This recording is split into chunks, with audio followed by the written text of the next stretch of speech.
start my days. Sun rays. Do you know why your smartphone screen flips like that? Or do you know why the airbag in your car opens during an accident? Do you have any idea why, in this high-tech world we live in, anything at all works? Do you? The answer is semiconductors and sensors. And here's where these smart little guys come from. I'm about to enter one of the cleanest rooms in the world. Good thing I had a shower this morning. Like a Bosch. Like a Bosch.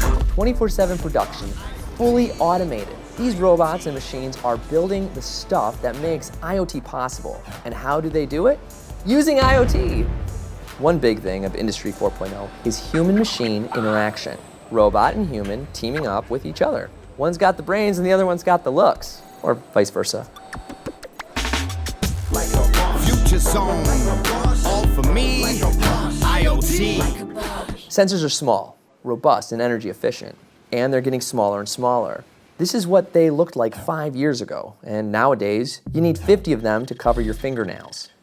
Sensors are the key technology of our connected world.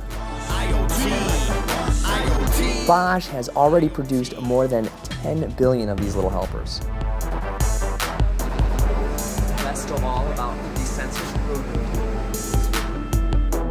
Best of all about sensors, they are enablers. They ensure that human creativity and personality will always be indispensable. Live like a Bosch with many connectivity solutions for a smarter future.